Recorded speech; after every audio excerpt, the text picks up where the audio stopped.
Alright, well, I thought I'd make a video of the progress that's being made on the 4-cycle mini hit-and-miss engine. Been working on it a little bit, not too much, but here's what's going on.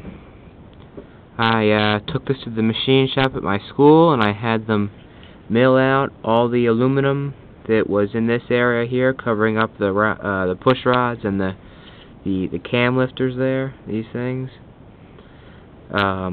Originally it was, I don't know if you remember from the first video, but there were two cast aluminum tubes coming down to like a box here that went over the lifters here. Had them mill that all out, and it came out really nice and straight. Looks factory, because it's just about even on both sides of the cylinder. And it looks better being able to see all the moving parts. I don't know if I will end up milling out these two parts here. They don't really guide the push rods in any way.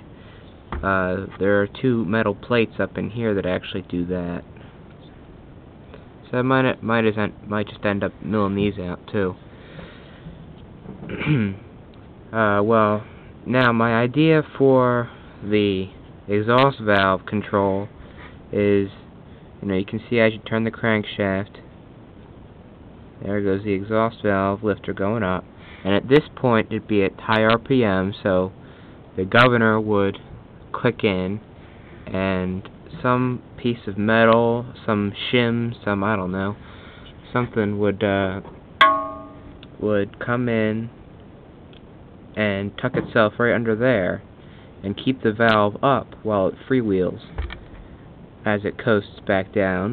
And then when the governor lets it close, closes, goes through another combustion cycle, comes back up, now at a high speed, gets blocked off, either something coming in like this here, or going in like that, or maybe, I don't know, some kind of pivot on an angle coming up, or just pushing itself up in there, I don't know.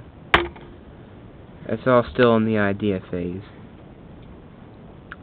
Another problem that I encountered was the location of the coil, which is right on these two posts right here. This coil right here sits on like that, and if it sits there like that, it really just cuts access to the cam setup. So what I'm gonna do, or what I plan on doing, is turning the mounting plate on its side at 90 degree right there, and mounting the coil over here. Now it'll still work, but what I will have to do is retime the camshaft, because as it is now, when the flywheel rotates and the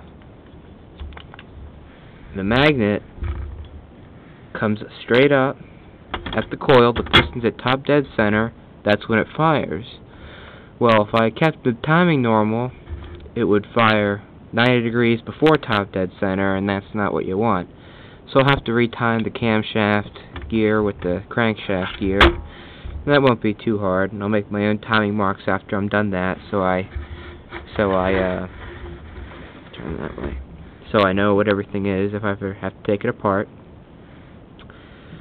And that's about it for now. The piston's not in right now. This is just a mock-up right now. The gasket's not in there. Have to figure out a way to mount it, and I still haven't decided if I'm going to go with an open crankcase or if I'm going to put the cover back on. It would look better with an open crankcase. It would look more authentic, I guess you could say. But I think keeping it lubricated is more important in this case. I can just shoot oil on here while it's running, or just to keep everything in here lubricated. I might have a problem with oil wanting to splash up because this is normally all closed off, and I'll have to do something with the breather here. I won't need that because now this is all open. So yeah, I guess that's it for now. I'll make another video later once I get the cam setup all sorted out, and also how I'm going to mount the governor. I'm looking at a couple images of different governor setups for stationary engines and hit-and-miss engines, and they all seem to consist of just a gear either mounted on a flywheel or driven off the crankshaft, two weights, pretty much just like any other small engine governor. And I don't know if I'm going to mount that on the crankshaft, or if I'm going to mount a gear on the crankshaft and have another gear driven off of that.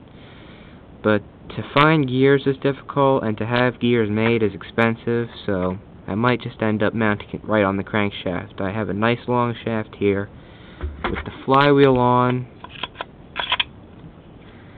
It does shorten it up a little bit, but what I could do is have these fins here turned down on a lathe, so it's only the height of the hub in there, the top of the hub.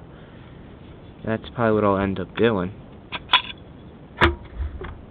And that gives me enough space. These threads here, I don't really know what size they are yet. I haven't measured them.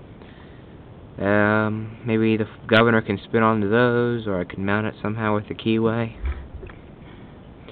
And I guess a lever arm system will actuate the governor rod, or not the governor rod, the exhaust, the little lever that stops the exhaust.